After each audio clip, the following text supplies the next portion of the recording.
안녕하세요. 신지우입니다. 저는 전 세계의 미스터리한 사건 사고를 소개하고 있습니다. We go together라는 말이 있어요. 이게 6.25 전쟁 때 백선엽 장군이 메가더 장군에게 한 말에서 유래가 됐고요. 지금은 한미 동맹의 구호로 쓰이고 있습니다. 한국과 미국이 70년 가까이 지금 동맹 관계를 유지하고 있죠. 생각해 보는 겁니다. 서로 어떤 이득이 있길래 이 관계가 이렇게 오랫동안 이어질 수 있냐는 거죠. 우리나라는 사실 따지고 보면 상당히 억울한 자리에 위치하고 있는 나라예요. 이 정도면 강해 보일 만도 한데 하필이면 주변 국가들이 일본, 중국, 러시아라는 거죠. 여기에 둘러싸인 데다가 같은 민족끼리도 견제 중인 상태에서 할 수 있는 최선의 선택은 가장 강한 나라와 우호적인 관계를 맺는 겁니다. 그러면 미국은 왜 우리나라와 동맹 관계를 유지하냐는 건데요. 세계 정세를 보는 거죠. 공산주의를 채택한 구소련이 잠깐은 강력한 라이벌이었지만 나치 독일이 등장하면서 미국만은 상대할 수 없는 입장이 됐단 말이에요. 그리고 러시아 연방체제 이후에는 인접한 유럽의 강대국들까지 상대해야 되는 바쁜 처지입니다. 미국을 신경 쓸 여력이 없어요, 지금. 일본은 원자폭탄을 떨어뜨리면서 길들이는 데 성공했죠. 남은 건 중국인데 태평양 건너에 있는 나라란 말이에요. 그래서 근처에 주둔지가 필요했습니다. 그래서 6.25 직후부터 한국을 넘어 동북아의 평화를 수호한다는 명분으로 주한미군이 우리나라에 들어서 있는 거죠. 이게 한미동맹의 시작이라고 볼 수 있어요. 정식 명칭은 한미 상호 방위 조약이라고 하는데 여기에는 한국군이 미국에 유사시 동원될 수는 없지만 미국은 한국에 유사시 동원될 수 있다는 조항이 있습니다. 일방적으로 보호해주는 것 같아요. 우리는 너희 도움 안 받겠지만 너희 도움이 필요할 때 우리 군이 움직이겠다는 겁니다.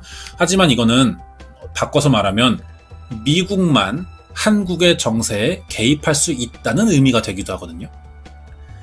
결국 한미동맹은 한국이 주변 강대국들을 대비해 미국의 도움을 받는 대신 미국은 한국을 통해 아시아의 균형을 맞추는 데 개입하겠다는 의도가 들어있는 조약인 거예요. 자존심이 상하잖아요. 균형을 맞추던 깨든 해도 우리 힘으로 해야 된다는 거죠.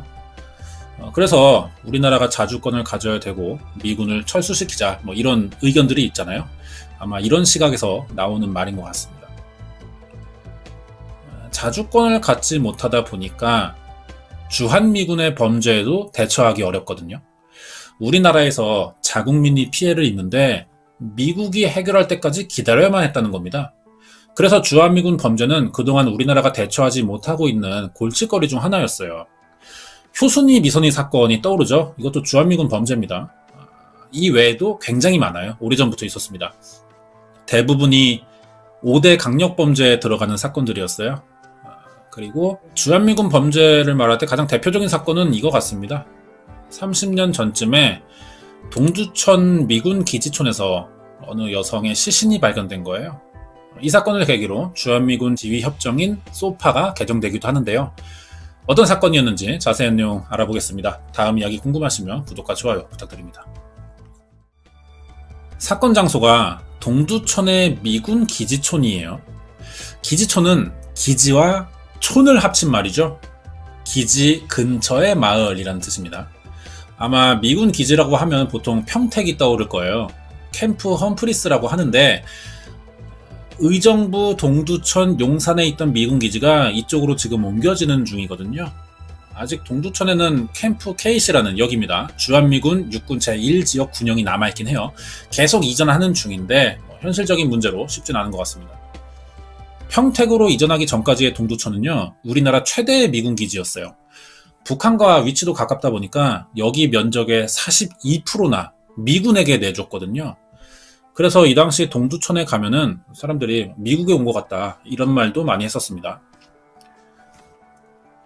이 미군 기지는 하나의 사회이기도 했어요.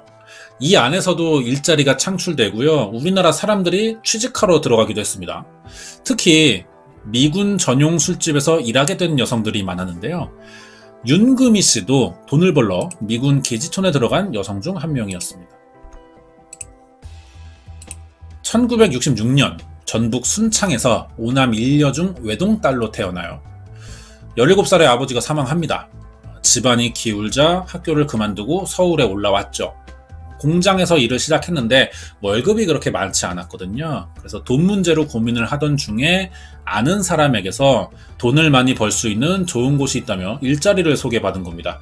이렇게 기지촌에 들어가 일을 시작한 거예요. 처음엔 평택의 기지촌에서 일하다가 동두촌으로 옮겨진 건데 옮겨간 지 얼마 안 돼서 사건이 일어난 겁니다. 여기가 일하던 술집이에요. 사망 당시 26살인 윤금희 씨는 1992년 10월 28일 오후 4시 30분 출근을 하지 않고 있었습니다. 그래서 같이 일하는 여직원이 윤금희 씨 숙소에 가본 거예요. 보통 이 당시 기지촌 유흥업소에서 일하던 여성들은 고시원처럼 만든 쪽방이라는 곳이 있습니다. 방 한 칸을 가벽을 세워서 공간을 여러 개 분리하는 식인 거죠. 주로 이런 데 새들어 살았습니다. 가서 불러봤는데 대답이 없는 거예요. 그래서 문을 열어봤죠. 그러자 참을 수 없는 악취와 함께 상상할 수 없는 광경이 눈에 들어옵니다. 바로 경찰에 신고했는데 현장을 본 경찰도 경악할 정도였어요. 이게 윤금희 씨 발견 당시 사진인데요. 이거 눈으로 보기가 좀 힘들기 때문에 모자이크 처리했고요. 구체적인 설명도 안 하겠습니다. 이거는 피해자에 대한 예의도 아닌 것 같고요. 굳이 이걸 자세히 묘사해 갈 필요는 없는 것 같아요. 사건을 이해할 때. 그래서 피해 내용은 최소한으로만 설명하겠습니다. 일단 나체 상태에 하얀 세제 가루가 뿌려져 있었어요. 시신은 온몸에 구타를 당한 흔적이 있었고 범인이 피해자 몸 안에 우산이나 콜라병을 넣어놨거든요. 그리고 부검 도중에 피해자 몸 안에서 맥주병 2개가 더 발견됩니다. 입안에는 성냥개비가 한가득 들어있었어요. 시신 옆에는 남성의 것으로 보이는 피 묻은 셔츠가 있었거든요. 이걸로 경찰은 미군을 의심해봤습니다. 같은 한국인일 가능성도 있겠지만 기지촌엔 들어갈 수 없거든요. 특히 한국 남성들의 출입이 금지가 돼 있었어요. 여성들은 여기서 일할 경우에는 출입이 가능했습니다. 그래서 미군이라고 쉽게 추정이 가능했던 건데요. 탐문수사 시작했죠. 동료 여성에게서 사건 당일 윤금희 씨의 행적을 듣게 됐습니다. 같은 날 새벽 윤금희 씨가 어느 백인 미군 병사와 같이 술집에서 나와 숙소로 가는 걸 목격했는데 이 남성이 굉장히 어려 보였다고 진술했어요. 이 남성을 찾으면 되는 겁니다. 결정적인 증거도 나왔거든요. 현장에선 찾지 못했지만 부검 당시 피해자 몸에서 발견했던 그 맥주병에 지문이 찍혀있던 거예요. 하지만 조회는 되지 않았습니다. 현장 주변 환경과 피해자의 생활, 조회되지 않는 지문을 봤을 때 범인은 미군 내부에 있을 가능성이 굉장히 높아 보이죠. 그럼 미군을 조사해야 되는데 문제는 이들이 협조적이지 않다는 거였습니다. 여러 번의 요청으로 한국 경찰이 간신히 협조를 얻어냈고요. 40여 명을 미군 안으로 투입했어요. 그래서 지문 대조 작업에 들어간 겁니다. 이렇게 사건 발생 3일째인 10월 31일 범인을 찾게 됐죠. 용의자는 주한미군 제2사단 제20보병연대 5대대 본부중대 소속의 20살입니다. 케네스 마클 2병이었던 거예요. 검거 당시 이 사람이 농구화를 신고 있었는데 피 묻은 채로 신고 다니고 있었던 겁니다. 이때만 해도 한국이 지금처럼 잘 살 때는 아니에요. 그래서 주한미군들에게는 범죄를 저질러도 잡히지 않을 거라는 이상한 자신감이 있었다고 합니다. 얘도 마찬가지고요. 한국을 깔보는 무시하는 태도가 기본적으로 깔려 있다는 거죠. 미군들에게. 얼마나 우습게 봐야 범행 후에도 피해자의 피가 묻은 신발을 계속 신고 생활할 수 있냐는 거죠. 자, 그럼 여기서 잠깐 알아봐야 할 점은 미군은 그럼 왜 그렇게 한국의 법과 질서를 무시하냐는 겁니다. 이게 소파 협정 때문이에요. 소파는 주한미군 지휘협정을 말하는데 원래 한미행정협정이었지만 행정협정은 국회에서 정식으로 비준되지 않은 약식 조약을 지칭하기 때문에 부적절하다는 지적이 있었어요. 그래서 한미 소파나 주한미군 지휘협정이라고 명칭이 바뀌게 됩니다. 이게 1967년에 체결했는데 처음부터 불평등 협정이라는 의견이 많았거든요. 굉장히 미국에게 일방적으로 유리한 협정이에요. 한미 동맹이라는 이유로 했는데 목적은 이렇습니다. 미군의 법적 지위에 관한 한미 양국의 합의로 미군 소속의 군인이 한국에서 범죄를 저질렀을 경우 피의자의 신병을 미군에 인도해야 된다는 조항이에요. 한국에서 한국인이 미군에게 피해를 입어도 우리가 손댈 수 없습니다. 미군의 결정대로 처리돼야 한다는 거죠, 사건이. 어느 것 하나 한국에서 단독으로 할 수 있는 게 없어요. 재판에서 신문할 때도 무조건 미군이 보는 데서 입회를 해야 됩니다. 없으면 재판이 안 된다는 거죠. 모든 수사 단계가 미군의 허가를 받아야만 할 수 있는 거예요. 그래서 이 사건이 문제가 많았던 거죠. 자국민을 살해한 범인이 발견됐는데도 한국은 아무것도 할 수 있는 게 없던 겁니다. 이 사건은 우리나라 경찰이 자세한 수사까지는 하지 못했기 때문에 내용이 구체적으로 알려져 있지는 않습니다. 케네스 마클도 범행 부인과 묵비권을 행사했기 때문에 목격자 진술과 현장 상황에 따른 추정으로만 사건이 알려져 있거든요. 그러면 케네스 마클의 범행 동기 대체 뭐냐는 겁니다. 당일 행적을 보니까 10월 28일 밤 윤금희 씨가 일하던 그 크라운이라는 술집에 오기 전 부대 안에서 이미 맥주 16병과 위스키 2잔을 마셨어요. 취해 있는 상태였던 거죠. 이 상태로 크라운에 와서 다시 맥주 5병을 마시는데 윤금희 씨를 만난 게 이 전인지 후인지는 확실하지 않습니다. 하지만 어쨌든 둘은 12시 30분 이 술집에서 나와 같이 집으로 갔어요. 윤금희 씨도 많이 취한 상태였고요. 케네스 마클의 부축을 받으며 집에 같이 갔다고 합니다. 5분 정도 걸어가면서 계란 하나를 사 먹기도 했는데 이게 케네스 마클의 진술 내용이거든요. 왜 이런 계란 사 먹은 이야기를 하는지 모르겠지만 구체적으로 진술했어요. 그리고 또 다른 미군이 갑자기 등장합니다. 케네스 마클과 윤금희 씨가 집에 도착하니까 이미 다른 미군이 와 있던 거예요. 이 사람은 702 정비지원대대 소속의 제이슨 램버트 상병이라고 합니다. 램버트는 마클에게 윤금희 씨는 자기가 아는 여자니 그만 가보라는 말을 했어요. 이 사람은 이틀 전부터 윤금희 씨와 알게 된 사이였습니다. 보고 싶어서 온 거예요. 케네스 마클이 거절했죠. 그러자 램버트는 화내며 대문 밖을 나가려는데 여기서 갑자기 윤금희 씨가 못 가게 잡았다는 거예요. 이게 케네스 마클의 범행 동기였던 것으로 보입니다. 램버트가 가긴 했지만 이 사람 입장에서는 윤금희 씨가 자기보다 다른 남자를 더 잘해주고 있다는 것처럼 느낀 거죠. 이 생각에 화가 나서 범행을 저지른 것 같아요. 여기까지가 당사자의 자백 없이 증거와 정황에 따른 추정입니다. 미군이 조사할 때 마클은 폭행 사실은 인정했어요. 하지만 살인은 자기가 아니라면서 램버트 상병을 지목합니다. 뒤집어 씌우려고 한 거죠. 하지만 램버트 상병은 그날 기지에 돌아온 기록이 있고요. 알리바이도 확인되면서 최종 용의자는 케네스 마클로 확정됐죠. 자, 검거는 이렇게 가능했어요. 하지만 한국 경찰은 미군 측의 신병 인도 요청에 따라 피의자 조서 작성도 못해보고 다시 미군 헌병대에 보내줘야 했습니다. 유치장에 집어넣고 수시로 불러내서 조사를 해야 되는데 그걸 못하고 있는 거죠. 그래서 매번 한국 경찰은요, 미국의 허락을 받아 출입 통제를 받으면서 용의자를 정해진 시간 내에서만 취조해야 됐습니다. 경찰이 범인을 붙잡아 놓고 수사하지 못하고요, 만나러 가서 수사하는 거예요. 허락까지 받아가면서. 이렇게 어려운 수사 환경에서 결국 검찰의 기소로 재판이 열리는데 1993년 4월 14일이었습니다. 1심에서 마클은 폭행 사실만 인정했지만 무기징역이 선고됐고요. 8개월 뒤 항소심에서 15년형으로 감형됩니다. 감형의 이유를 보니까 윤금희 씨 유족이 이 사건으로 7,100만 원의 배상금을 수령받은 거예요. 이게 감형의 이유였습니다. 보상받았다는 거죠. 이 사람의 죗값을 돈으로 해결했다는 겁니다. 원래는 4억 5,200만 원의 국가배상을 신청한 상태였어요. 하지만 여기에 훨씬 모자른 7,100만 원이 책정된 건데, 사실 이 돈을 케네스 마클이 합의금처럼 주는 돈도 아닙니다. 국가배상금이에요. 그런데 재판에서는 국가배상금을 마치 케네스 마클의 합의금처럼 계산한 것 같다는 거죠.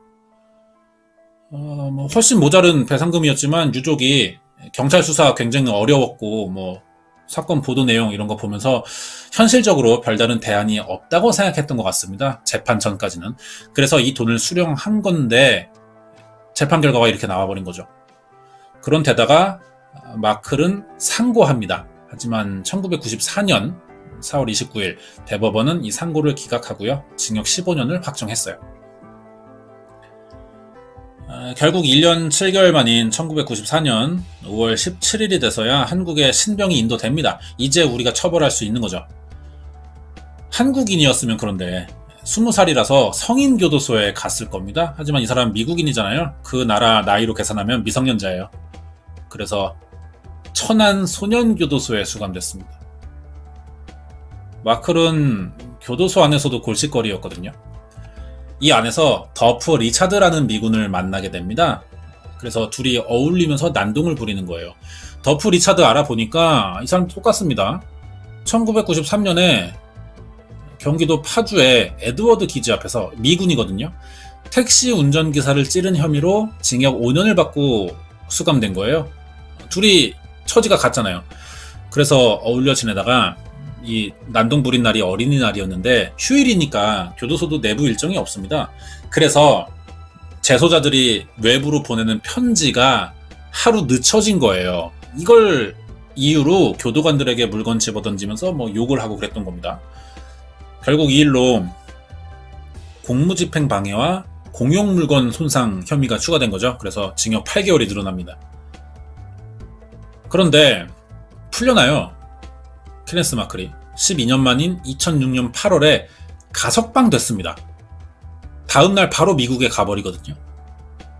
당연히 미 육군에서는 불명예 전역 처리로 제적됐는데 중요한 건 가석방 됐으니까 어떤 이유로 했냐는 거죠. 이 심사가 적절했느냐 이걸 알 수가 없어요 지금. 그리고 심지어 이 사람이 출국한 사실은요 그때 아무도 몰랐습니다. 2달이나 지나서야 지금은 사망했어요. 노회찬 의원이 자료 요청을 하면서 알려지게 된 사실이었죠. 소파에 따르면 주한미군 범죄자는 석방 뒤 한국 감독권에서 자동적으로 벗어나 미국 정부의 관리를 받도록 돼 있거든요.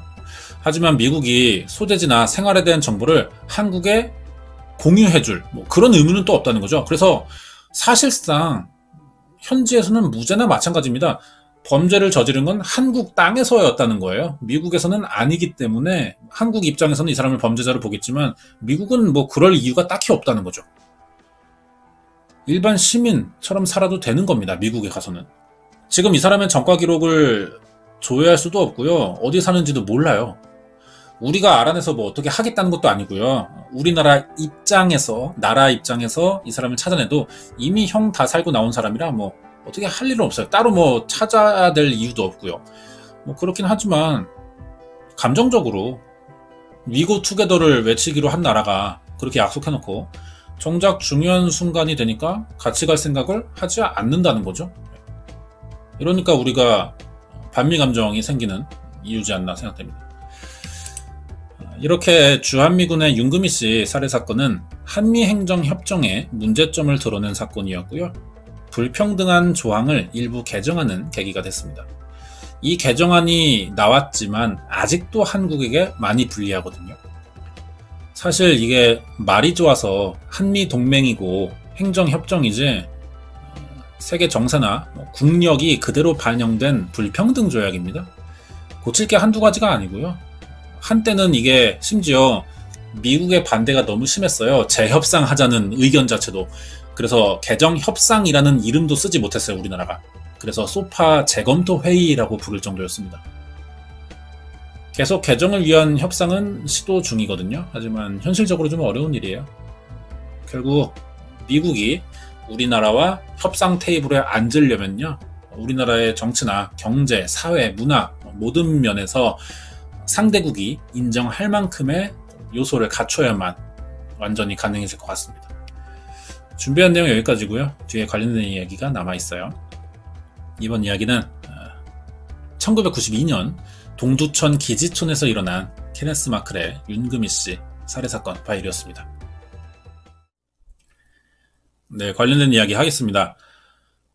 참고로 윤금희 씨 사건은 제가 예전에 한 적이 있어요. 몇 년 전에 범죄 사건으로 유튜브 처음 시작하면서 초기에 했던 사건 중 하나인데 오래된 사건이었고 그 당시의 내용을 좀 더 보충했고요. 그때는 좀 우리나라가 자주권이 없다 뭐 이런 쪽으로 진행했던 것 같은데 다시 조사해봐도 좀 입장이 비슷한 것 같습니다. 관련된 이야기 좀 해볼게요. 미군의 허락을 받으면서 한국 경찰이 수사를 했어요. 하지만 사실 케네스 마크를 검거할 수 있도록 도와준 건 미군보다 윤금희 씨와 같이 일하는 기지촌 여성들의 도움이 더 컸습니다. 경찰에 접수된 사건 신고서를 보면요. 최초 신고자가 집주인 김 씨로 돼 있어요. 윤금희 씨가 새들어 살던 건물의 집주인. 하지만 실제 신고자가 감찰이라고 불리는 50대 초반의 기지촌 여성으로 확인됩니다.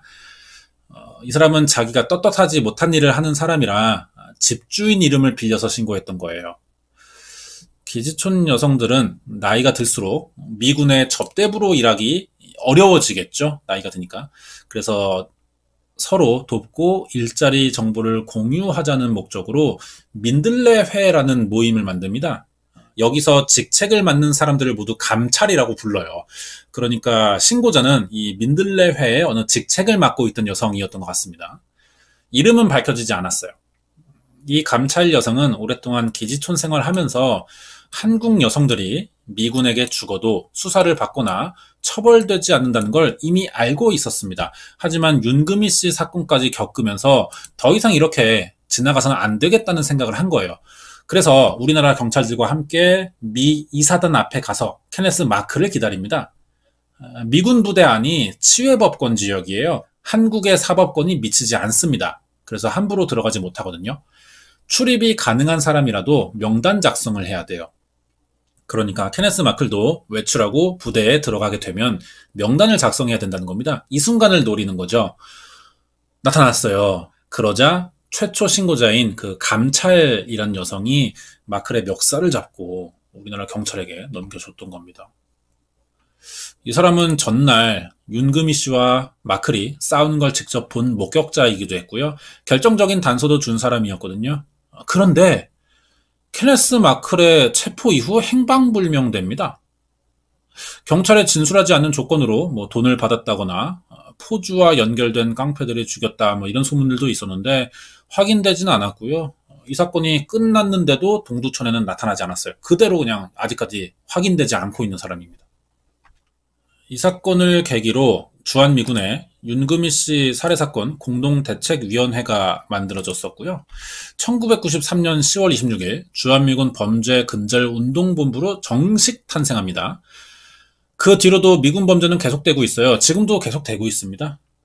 2000년 2월에 이태원에서도 비슷한 사건이 있었거든요. 이때 주한미군 범죄근절운동본부를 중심으로 소파 개정 운동이 일어났던 거죠. 그래서 결국 2001년 4월 미군 범죄 피의자를 기소 시점에 한국 정부로 신병 인도한다는 내용을 포함한 개정이 이뤄지게 된 거고요. 뭐 당연히 이걸로 충분한 건 아니지만 한미 관계의 주도권을 조금은 찾아오는 그런 계기가 됐던 것 같습니다. 그리고 이게 중요하죠. 사건 이후 미국으로 간 케네스 마클인데 그동안 우리나라에서 이 사람을 찾으려는 시도가 꽤 많았습니다. 정부의 시도가 아니고요. 우리나라 개인, 시민들의 시도인 거죠. 전혀 찾아볼 방법이 없는 거예요. 뭐 케네스 마클이 뭐 조용히 농장에서 산다 뭐 이런 소문도 있었는데 확인되지도 않았었고요. 그러다 어느 날부터 케네스 마클로 보이는 사람의 신원이 인터넷에 공개된 겁니다. 2015년 10월 미국의 메릴랜드주에서 음주운전으로 체포됐어요. 이 사람이 케네스 마클이라고 밝혀진 건 아닙니다. 확인된 건 아니지만 이름이 케네스 리 마클 3세라고 써 있어요. 그 당시 사진이랑 비교해 보면 귀 모양이나 위치가 조금은 달라 보이긴 하는데 각도상의 차이라고 생각되고요. 나이도 맞아요. 그런데다가 2000년에 이미 우리나라에 케네스 리 마클 3세라는 이름으로 이 윤금희 씨 사건을 저지른 케네스 마클의 기사가 나온 적이 있었습니다. 그래서 동일인 확실한 거라고 생각이 들어요. 그리고 2000년에 케네스 마클의 이름으로 신문사에 글 하나가 투고된 적이 있거든요.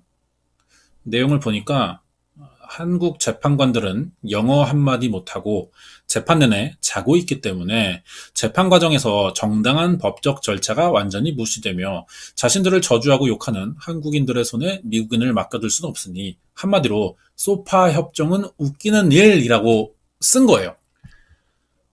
그래서 뒤늦게 신문사가 이 게시판을 확인하고 글을 지웁니다. 그래서 지금 이 원본 확인은 안 돼요. 하지만 관련 기사는 남아있거든요. 그런데다가 이 사람이 교도소에 있을 텐데, 천안교도소, 어떻게 글을 쓸 수 있었느냐는 거죠. 천안교도소는 수감자들의 인터넷 통신이 불가능하다고 밝혔습니다. 그래서 이게 케네스 마클이라고 단정할 수는 없고요. 아마 누군가의 장난일 수도 있다고 봅니다. 그래서 뭐 휴가를 나올 수 있는 것도 아니고 누군가가 인터넷으로 케네스 마클 인척하면서 장난으로 어떤 신문사에 글을 썼지 않나 이런 생각도 들어요. 자, 그리고 노래 소개를 하나 해드릴 건데요. 해외의 경우를 보면 범죄자를 주제로 한 노래들이 꽤 많단 말이에요. 주로 락밴드가 부르는 경향이 있어 보이는데 우리나라는 정서상 이런 시도는 안 합니다. 그런데 이 사건을 노래로 만든 국내 가수가 있었어요. 자우림입니다. 이 집에 동두천 찰리라는 노래거든요.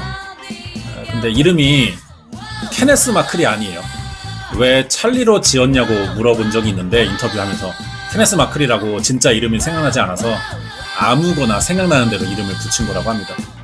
그런데 이게 사실 찰리라는 이름 자체의 어감이요, 미군에서 오히려 동양인을 부르는 이런 느낌의 별명 중 하나라는 거죠.